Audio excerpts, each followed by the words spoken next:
After months of having only 8 justices in the Supreme Court, Washington is celebrating the swearing-in of the 113th Justice, Neil Gorsuch. And later, we'll be speaking with Professor of Russian and International Affairs, Richard Robin, about the recent airstrike attacks in Syria and how it will affect U.S. relations with Russia. This special edition of District Wire News on Politics starts right now.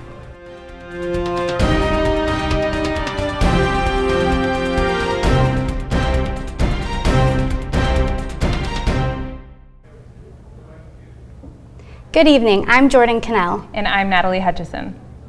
Neil Gorsuch was sworn in as the 113th Supreme Court Justice today. Grace Galvin is in the Flash studio with more on the swearing-in ceremony of the newest Supreme Court Justice.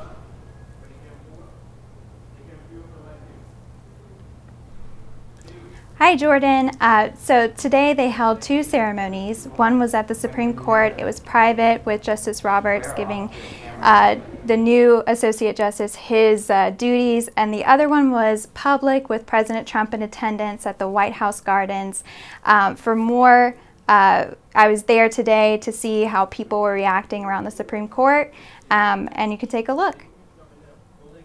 After nearly 13 months, the United States Supreme Court has filled its 9th seat.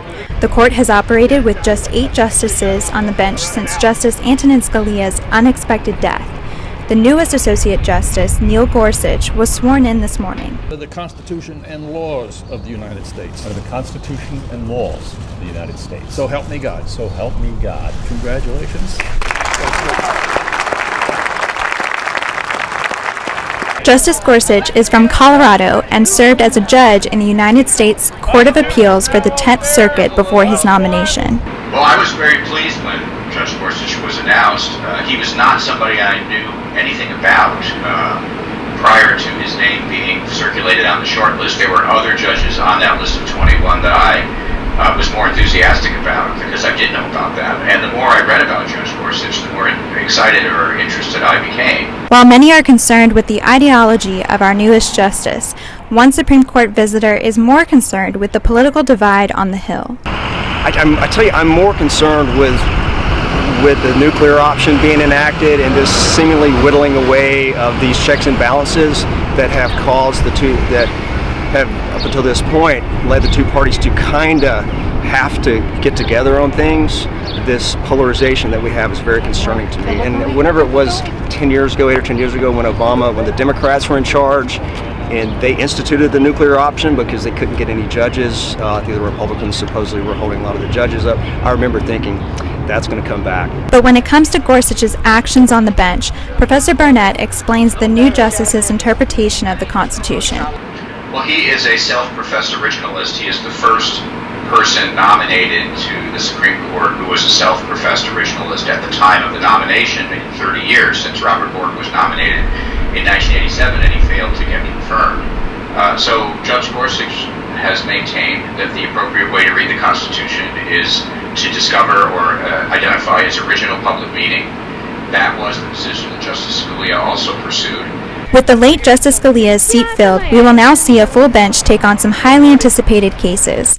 Justice Gorsuch will hear his first Supreme Court oral arguments on April 18th.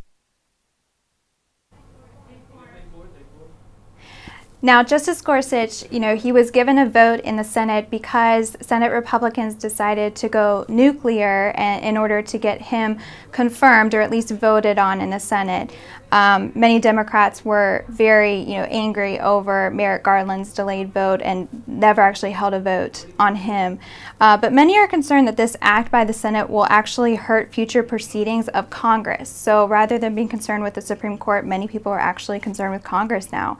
And with that, I'll go back to you ladies in the studio.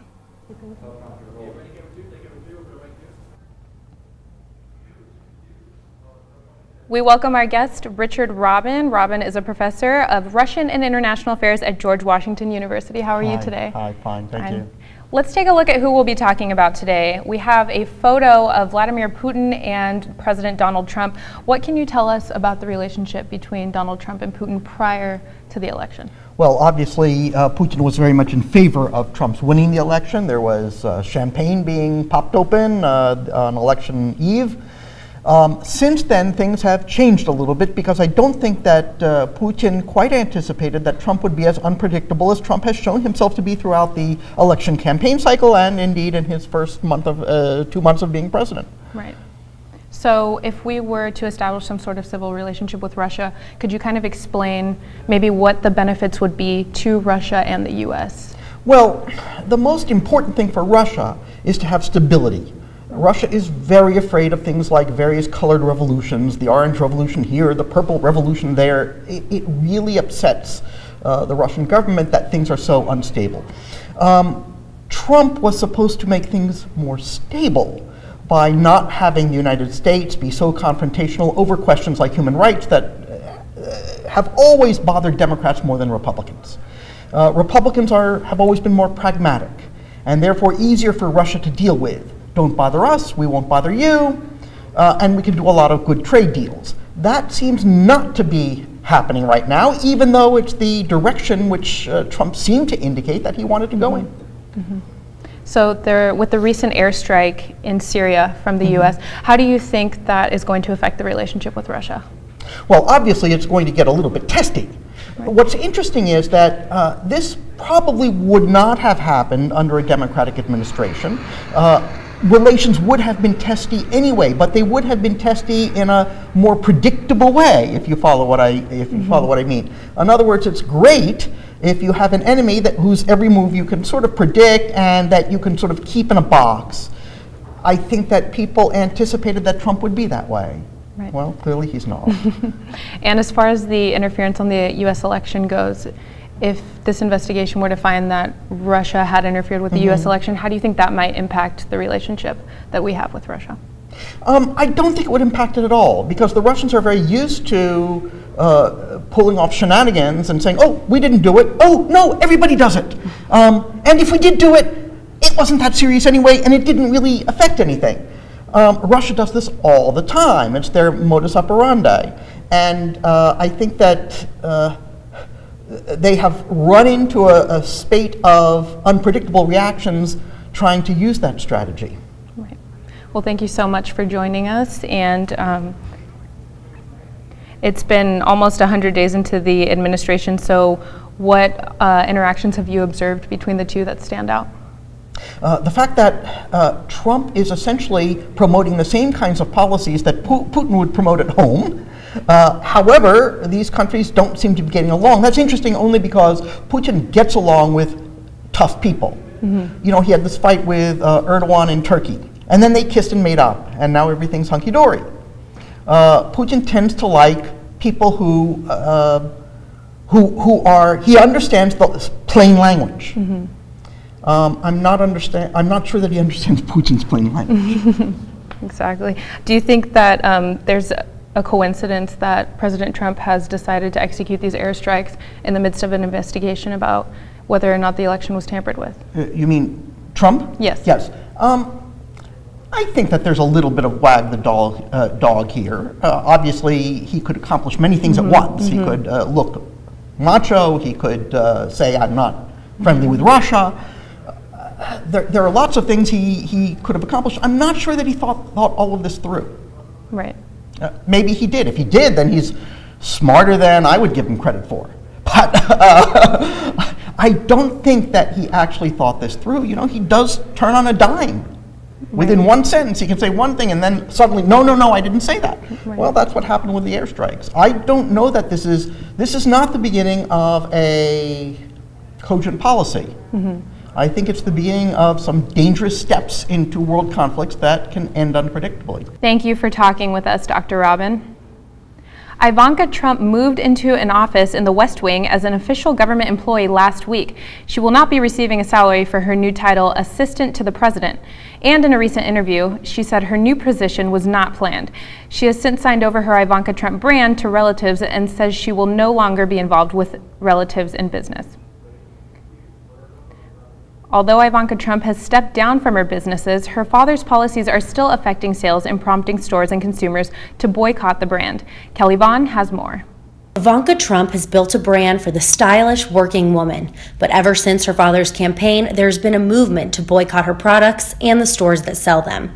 Bed Bath & Beyond is shutting down reports that it is dropping Trump brand merchandise. This comes after the founder of the Grab Your Wallet movement tweeted a screenshot of an email from a customer service representative saying they no longer carry the brand. Bed Bath & Beyond has apologized for the mistake, saying on its Facebook page that we are not making our merchandising decisions based on anyone's political beliefs. But some consumers say it is difficult to remove the baggage associated with Trump's name. I remember my mom bought a pair of Ivanka Trump shoes, and when she took them out, me and my brother started making fun of her, but then her argument was like, they're nice shoes and they were cheap and I like them, so she's not just gonna not buy shoes because of who they're associated with. Some retailers have dropped Trump's line. Nordstrom, Neiman Marcus, and Belk say the decision to stop selling the label was purely business, but activists claim it as a victory of the hashtag Grab Your Wallet boycotts. The campaign began in October, and since then, the website keeps an extensive list of companies that carry Trump products. You know, they can say it's not a political statement, it's a business, but ultimately, if you're choosing to drop that brand, no matter what your political affiliation is, I feel like you're making a political statement in itself. Through the criticism, many have come out in public support of Ivanka. And the boycotts and publicity aren't hurting the label. Trump's fashion line is reporting record sales. In Washington, I'm Kelly Vaughn for District Wire News. President Trump has removed Chief Strategist Stephen Bannon from the National Security Council. The decision was made by the president's new National Security Advisor, Lieutenant General H.R. McMaster, with President Trump's sign-off. The White House said Bannon's removal was no power struggle, and the change is meant to make decision-making more deliberative. The new order puts McMaster in charge of the National Security Council and the Homeland Security Council. Even though President Trump criticized former President Obama for spending too much time on the golf course, President Trump has made 16 visits to his own golf course since being sworn into office. He was spotted playing golf in Florida yesterday for the second day in a row at Trump International Golf Club. So far, President Trump's golf outings have cost at least $24 million of taxpayers' money. First Lady Melania Trump and China's Madame Peng visited Bach Middle School of the Arts in West Palm Beach, Florida on Friday morning. In one of the classrooms, 80 female students performed a song from the musical Little Women. The school symphonic band also performed for the First Ladies. This is Melania Trump's second school visit in the same week after going to a D.C. public charter school on Wednesday. The First Lady has said she plans to keep focus on combating cyberbullying and promoting education. Coming up, we look at how protesters are rallying to save Obamacare in the wake of a possible repeal, and we get an update on the missing D.C. girls.